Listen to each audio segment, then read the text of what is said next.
Alrighty, welcome back everyone. We just talked about some big time games over there in the SEC, and now it's time to talk about the ACC because there's a couple of matchups that I very much want to break down for you guys. And no, it does not include Florida State Clemson, and that is very, very weird. But frankly, I don't think that's crazy at all. I don't think Florida State's at a point where it's really worth breaking down that game, at least in really long form terms. But let's get into these. We'll roll through this a little bit quicker than we did last segment, but going to be a really interesting game over there in Louisville, Kentucky this upcoming weekend. SMU's kind of finding their stride, and they very well could get back in the race for the ACC. They don't have an ACC loss at this point. Kevin Jennings is five touchdowns, 0 picks in the last 2 weeks, 391 throwing in those two games. So he's done exactly what they've wanted him to do. I think Louisville needs a little bit of a bounce back, and it's not necessarily the greatest pace to draw SMU. That being said, the SMU defense can be beat over top, and that's exactly what Louisville wants to do. So it'll be really interesting. Maybe we have a little bit of a shootout on our hands on Saturday, but Brashad Smith is someone I want to talk about. The SMU offense does a really good job of rotating in running backs. They have about 4 guys that they're willing to at least throw out there for a couple of snaps a game. Brashad Smith is going to get the majority of the carries, though. He's the guy that's going to be kind of that workhorse back, if you will, and definitely going to be the guy that Louisville sees a lot of times in this game. If he can take over this game, if he can get over 100 yards rushing the same way that Notre Dame wasn't really able to, and a couple other teams, especially when you're playing Louisville, has not done a great job over the last couple of years, it's going to be really interesting to see what SMU can do, and I think they have the guys to do it. The O-line's going to have to really hold up in this game. And then you got Ahmad Walker, a very talented linebacker for SMU. You talk about this Louisville team, there's so much emphasis on the pass. There's so much emphasis on going deep and finding those guys over the middle of the field that we kind of forget about Isaac Brown. We kind of forget about this run game that is so dangerous. They're going to have to handle that, and frankly, they're probably going to have to handle it with just the guys up front. They're not going to be able to, bring a couple of safeties down into the box. They're not going to be able to rush a corner off the edge to make sure you handle the run. They're going to have to handle it every which way just with those 6 guys or those 5 guys up front. Ahmad Walker is likely going to be one of those guys, so he's going to have a huge game for them. And then you got Chris Bell. I think he's a guy that you saw him against Georgia Tech. He's a very dangerous player with the ball in his hands. And with SMU's back end, I have some worries about that. I think there's some openings to be had in this team. But at the end of the day, I think when you talk about Chris Bell, Ja'Cory Brooks is going to be a problem. When you talk about Colin Lacey coming back, that's going to be a problem. This is the guy that I think could open everything up. This is the guy that I think when you have a million guys going deep, when you have a million people playing cover 3 and making sure they keep a cap on this offense, I think Chris Bell's the guy that can catch a drag and go 60 yards for a touchdown, or catch a dig route and go 40 yards for a big explosive play. So when you're chasing around all of the other guys that Louisville has, he might just be the guy that hurts you the most. And then we got Ashton Gillette. I think this is a guy, and that's frankly really unsung. When you talk about the defensive tackles in this game, he is very near the top of that list and doesn't necessarily get talked about that way. But a very, very talented kid, one of those that SMU is going to run the ball. They're going to absolutely try to keep you on your heels, especially even with Kevin Jennings. They're going to get him out on the edge and make him make a couple of plays. Ashton Gillette and that entire defensive front is going to have their hands full, and we'll see if they can handle it. And if they can stuff up that middle, it's going to be really, really hard for SMU to get anything going offensively. And then we got keys to the game. Who has more weapons? Because frankly, this is a battle of quantity. They have so many guys on both sides of the ball for these offenses that it's going to be really hard. Louisville will spread the ball out, especially with Colin Lacey coming back. It's going to be really hard to get a beat on who's catching the ball any given down. Plus, they got 3 running backs that are over 300 yards.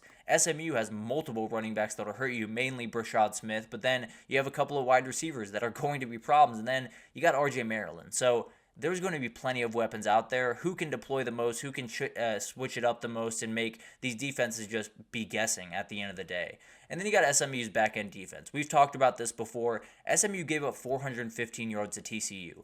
I promise you Louisville can do the exact same thing. I promise you that they can tear them to pieces the same way TCU did. Now, SMU was able to score 66 points in that game, so it didn't necessarily matter. It's going to matter in this one. They can't let a couple of plays get deep because that will be the absolute end of this game. And then composure. I think everyone on that field is going to understand how big of a moment this is for them. I think they're going to understand that the ACC is a little bit wide open. Obviously, Clemson and Miami are setting the pace, but whoever wins this one could be right in that mix, maybe that third team right there. And then things get really interesting when they have to play a couple of these teams down the road. So I think it's a huge game for either one of these teams. I think SMU is going to win. I think they're going to get this win. I'm gone a little bit back and forth on this one, but at the end of the day, I think SMU's found something. I think they're going to be a team that's going to have to be worried about going forward, and I think Kevin Jennings is someone that probably should have been starting from the get-go. I was a little bit wrong about that quarterback battle. I thought Preston Stone should and would win it. He has not, and I think it's better off for SMU. Then we got Duke, Georgia Tech. This is a game that maybe doesn't jump off the page to you. Maybe it's not a huge deal to you by any means. Duke is 5-0, and Georgia Tech is one of the more fun offensive teams that you will see in the entire country. I think this is a sneaky big game in the ACC. I think if Duke can stay undefeated, they absolutely can throw their hat into the ACC ring. I think it'll be a little bit tough to do so the rest of the season, but at the end of the day, if you're undefeated, you got a shot. And then Georgia Tech has suffered 2 losses, but can play with really anyone in the conference. So it's not necessarily that I think they're going to win the ACC or make a run at it. I just think any given Saturday, whoever they play is going to have a problem on their hands. And this is going to be 2 rushing attacks. They absolutely love to run the ball, and we'll talk about that here in a second. But whoever can execute that plan better is likely going to end up winning this one. And talking about running the ball, let's go to the other side of things. Jordan Moore is going to have to be a factor in this game. You talk about Malik Murphy, so much of his ability is throwing the ball downfield. He has such a big arm. He has so much arm talent. You have to unlock it in a number of different ways, and I think Jordan Moore is one of those guys that can absolutely do that. He is such a dangerous player down the field, and you have so many players that are going to be worrying about Star Thomas on that Georgia Tech defense.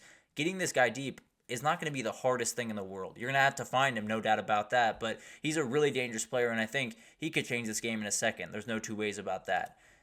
Alex Howard's the other guy I want to talk about, number 3 there, not number 91. He has 3 sacks on this year, leading tackler for Duke, and he's a very dangerous player. Very rangy, athletic kid that absolutely can keep up with what Georgia Tech's going to throw at them, which is a lot of RPOs, a lot of extended run game, a lot of stuff that gets you out on the edge. Alex Howard can chase him down, absolutely. He's going to be a really important player in this game and cannot wait to see what he can do in this one. Jamal Haynes is one of those running backs that should just be talked about more. He plays a really, really fun style of football. He's 5'9", about 185. He will run through you. He's incredibly fun to watch because you can tell every time he steps on that football field, there's nowhere else in the world that he would rather be. He's so much fun to watch out there, and I think he's one of those guys that if you can get him going in this one the same way you weren't able to against Louisville, if you can get him going in this one, then Georgia Tech's going to be nearly impossible for Duke to stop. And then you got Zeke Biggers. He's another guy, a defensive tackle that is really, really good over there in the ACC, just plays for Georgia Tech, so isn't necessarily getting the shine that he probably deserves, but he's one of those guys that can absolutely stonewall an offense. And with Star Thomas coming at them pretty much every which way from Tuesday on Saturday, I realize that's kind of weird, but every which way from Tuesday, it's going to be really hard for this defensive front to stop him, but Zeke Biggers absolutely can do it. The keys to this game, which running back is going to steal the show? We know that these teams absolutely are going to run the ball. Star Thomas, I believe, had over 200 yards a couple of weeks ago. Jamal Haynes is a very, very good player that struggled against Louisville, but pretty much every other game he's played really, really well. He's a very, very fun player, and whichever one probably finished with more yards might just finish with the win. It's going to be really interesting to watch this one unfold, but maybe you just got to watch number 17 and number 11 for those two teams. And then you got a couple of big defensive plays. These are not two teams that I think are defensively inclined. I do think there are a couple of different things that they can do to cause some problems. Duke has done relatively well in defense. They haven't faced anything near what Georgia Tech is going to throw at them. So I expect them to struggle a little bit more. I think it's going to come down to a couple of big-time plays, whether it's Amari Harvey on that back end for Georgia Tech or someone like Zeke Biggers coming up the middle and getting a strip sack, whatever that looks like. You got to be able to get a takeaway, and then on the Duke side, obviously, you got to get one. Alex Thomas making a big-time play on someone like Haynes King, who has been known to make a couple of mistakes. You got to play mistake-free football, which is the other key for me. I think this game could go either way. I think both teams are walking in with some confidence. I think both teams are dangerous on any given Saturday. Probably means it's going to come down to a couple of big-time plays. It's going to come down to a couple of mistakes where you look back and you say, man, if Georgia Tech didn't go for it on that 4th down, or if Georgia Tech didn't throw that pick deep in the red zone, this game would be totally different, and maybe that's the case. I tend to believe Georgia Tech's going to be able to make less mistakes in this one. I think Duke just hasn't been tested to this level, going on the road, playing a team that is going to cause problems for you defensively. I just think it's going to be too much. I do like this Duke team, but I think the magical run comes to an end this week. Then we got Miami heading all the way out to California to face off against the Golden Bears. It is going to be a really tough game, and I won't get into the nickname that this game has been given, but Look it up on Twitter. You'll enjoy it. Don't get me wrong. But it's going to be a really, really fun game out there. And I think when you look at Miami, this is massive. This is one of those games, kind of like that Georgia game, kind of like that Ole Miss game this upcoming weekend. They just kind of got punched in the mouth. Now, they got out with a win, which makes all the difference in the world, obviously. But it was something that J.D. Pickell was talking about on his show. You have to be able to respond. And there's two ways that you can respond. You can respond by saying, man, we really got away with one, have to feel great going forward. We can kind of take our foot a little bit off the gas. Or you can say, we almost just got humbled. We almost just took a loss that we were not expecting to take. We have to be able to lock in and get back on track. I tend to believe the latter is going to be true for this Miami team, but maybe there's a little bit of time that just takes a little bit for them to get going. Cal is going to get Cal should get their undivided attention. This is a very dangerous team, and we saw what they could do at Auburn, especially that defense. Very, very good and very opportunistic, and we'll talk about that here in a second. But some players to watch.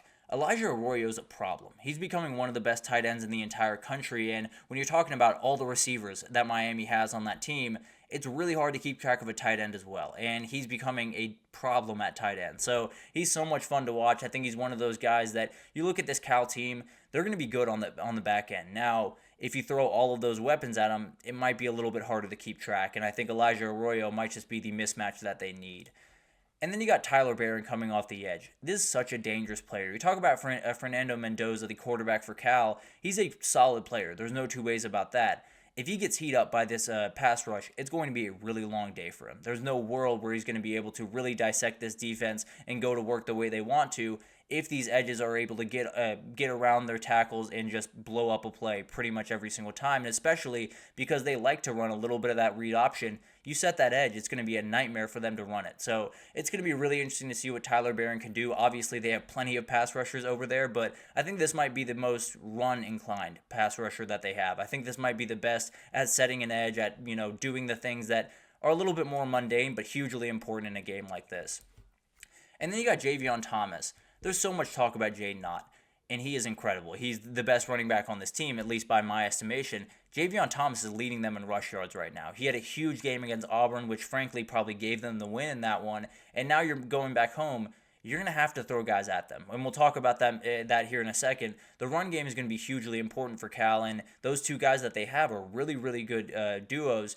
You got to keep him fresh. And I think Javion Thomas is a guy that you bring in for some of those short yardage things, and then Jaden Knott breaks a 65-yard run, totally changes this game. And then you got Craig Woodson. I think when you talk about this back end for Cal, the thing that they do is take the ball away. They're really, really good at doing that, and Craig Woodson might be the very best of the bunch. He can absolutely change this game in a second, maybe pick off a ball by Cam Ward and make him pay a little bit more than some of the other teams in the past have. So Cam Ward showed a little bit of gaps last week, and maybe Cal can take advantage a little bit more than Virginia Tech did.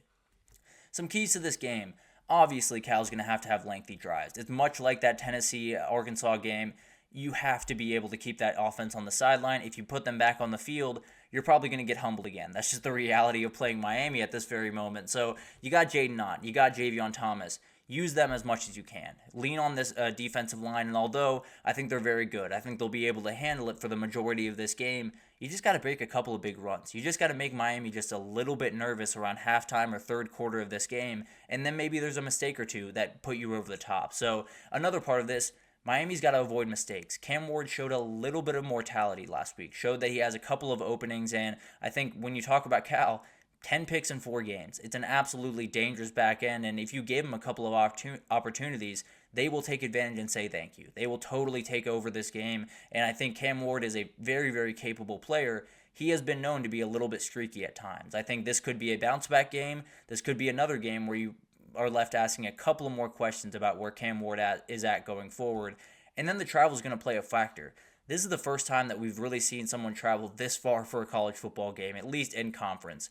It is going to be really hard to deal with. There's no two ways about that. These kids some of them haven't even gotten on a plane. It's going to be hard for them to deal with all of the craziness that is around this travel, and we'll see how it impacts them. We'll see how Miami can handle it. It's just another variable that Miami has to deal with going into this game.